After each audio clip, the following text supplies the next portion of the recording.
Gibran took 12 years to write The Prophet. He rewrote every essay at least 4 times. The children essay took the longest. He had no children. He never would. He sat in his cold room night after night, trying to understand something he had never lived. He wrote, "Your children are not your children. They are the sons and daughters of life's longing for itself." He wrote it for himself. He was the child who was not owned. He was the bow learning to let go. The essay was 26 lines. It took him 6 months to write those lines. 6 months of sitting in the cold, staring at the page, trying to understand something he had never experienced and could not ask anyone to explain. He had no children. He never would. He never married. He never held a child of his own. He never watched a son learn to walk or heard a daughter say his name for the first time. He had given up that life when he chose this one, the cold room, the lamp, the page. And yet he was writing the most famous passage ever written about children. Most writers stay in their lane. They write what they know. Gibran wrote what he needed to understand. He sat in that cold room with the lamp burning low and asked himself a question he could not answer from experience. What does it mean to love something you cannot keep? What does it mean to hold something and know from the beginning that holding is not the point? He had no answer. He had only the question. He kept writing. 6 months, page after page, draft after draft. He would write a line, read it back, and feel that it was almost true but not quite. Not quite honest, not quite earned. He was trying to write about something he had never done, from inside a life that had given him everything except the one thing the essay was about. You think your children belong to you. You think you own their choices, their future, their lives. You think love means keeping. Gibran spent 6 months learning that love means the opposite. Gibran had no children. He wrote the truth about them anyway. He wrote, "Your children are not your children. They are the sons and daughters of life's longing for itself." He wrote it for himself. He was the child who was not owned. He was the bow learning to let go. The first draft was wrong. He knew at the moment he finished. He had written about love. He had written about protection.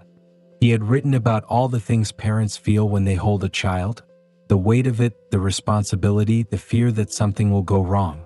But that was not the truth. The truth was harder. He threw the draft away. He started over. The second draft was closer. He wrote about the bow and the arrow. The archer bends the bow. The bow sends the arrow. The arrow does not belong to the bow. The bow does not belong to the archer. Each one serves a different purpose. Each one must release what it was given. But something was still missing. He could not find the right word, the right image, the right way to say what he meant without making it sound cold. He was not writing about abandonment. He was writing about trust. There is a difference. He needed the reader to feel it. He had been writing The Prophet for years. He had rewritten the essay on love 6 times, the essay on work 4 times, the essay on giving 5 times. Each time the rewriting was painful. But the children essay was different. He could not get it right because he had never lived it. He had no memory to draw from, no specific morning, no specific face. He had only the idea, and the idea kept slipping away from him. Every time he thought he had it, it changed shape. He would write it down and it would look right on the page and feel wrong in the room. He needed something truer than ideas. He needed memory, and he did not have one. You cannot write about something you have never felt. Except you can. You just have to feel it in a different way. You have to go deeper than experience. You have to go down to the thing underneath. Gibran was not writing about children. He was writing about freedom. You think your children belong to you. Gibran wrote the opposite. He wrote, "You are the bows from which your children as living arrows are sent forth. The archer does not hold the arrow. The archer bends and then releases. That is not letting go. That is the whole act of love." Gibran had no children. He understood this better than most parents ever will. What are you holding that you were meant to release?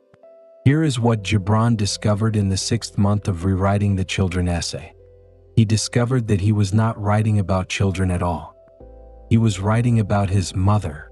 He was writing about Camilla, the woman who brought him across the ocean when he was 12, who believed in him when Boston did not, who died when he was 22 and left him alone in a cold room with a lamp and a drawer full of charcoal.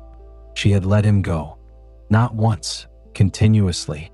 Every year, every new direction, every drawing that made the church uncomfortable, and every poem that made the newspapers uneasy.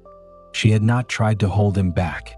She had bent like the bow and sent him forward. He was writing about himself. He was the child who had been released. He was the arrow that had been shot. He was the bow that had learned to bend. He wrote the final version in one night. It came to him whole. He did not revise it. He did not change a word. Your children are not your children. They are the sons and daughters of life's longing for itself. They come through you but not from you.